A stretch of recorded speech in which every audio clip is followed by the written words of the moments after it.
Howdy y'all. Today we're back in the car because I'm going to show you guys a new method to install a couple of third-party applications inside of Android Auto without needing a rooted device. You used to be able to do this quite some time ago, but there's a new method out right now. Let's check it out.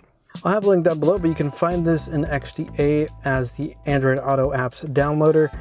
There is a free version and you can unlock a pro version for a couple of bucks. And the difference is that the free version is limited to 1 install per month. Some might see that as excessive, but if you don't mind supporting, a couple of bucks is something that I think most people should be able to shell out for this. Thankfully, the application doesn't require any excessive permissions or even USB debugging to be installed. And this is all done on your phone. No need to connect it to a computer, which is super nice.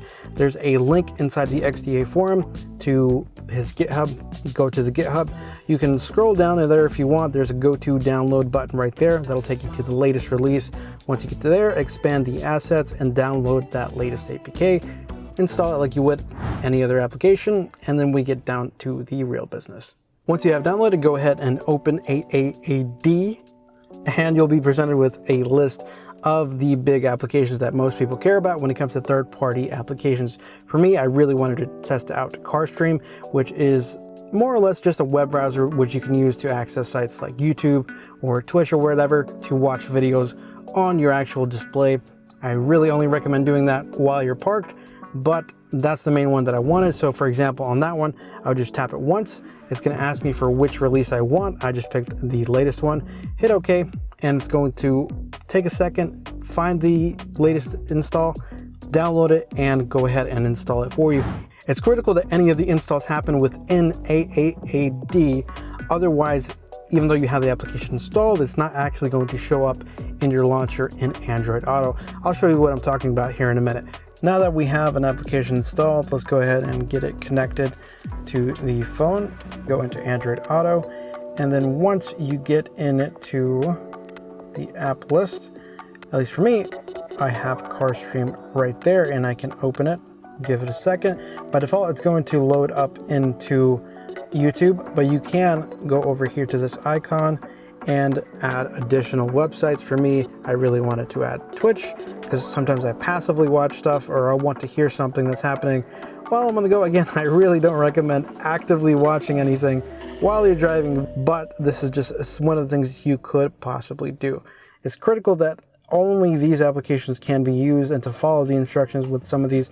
For example, Screen to Auto, it'll give you a warning that it's going to redirect you to their site and you have to pick the correct version that you want and install it with AAAD. That's very critical. I'll show you what that looks like just because I have a feeling that this is going to be a very popular application. It's in Russian, but it's this button over here, this red button, and it'll take you to another site with the versions. You can download the latest one, and it's very important that you open it with AAAD, otherwise it's not going to work. Install it like you would any application, and once you get to that point, it'll take a little bit, but after that it should be installed and it should be showing up over here with the rest of the list of applications inside of Android Auto. For what I wanted, I am very happy with this. I really wanted CarStream, and that's working just fine. The other applications like Screen to Auto or any of the other mirroring applications, I haven't had a whole lot of luck with personally, but there are other people saying that it's working okay for them. For me, sometimes it works perfectly. Sometimes I'll just get a black screen. Other times I just will get the video, but I won't be able to touch anything. It's really annoying. One other thing to keep in mind is that Google loves to squash these kind of exploits. So there's no telling how long this is going to last. There are already some people saying that the latest Android Auto update borked this for them. At least for me, running this version, and I'll leave a link to that below.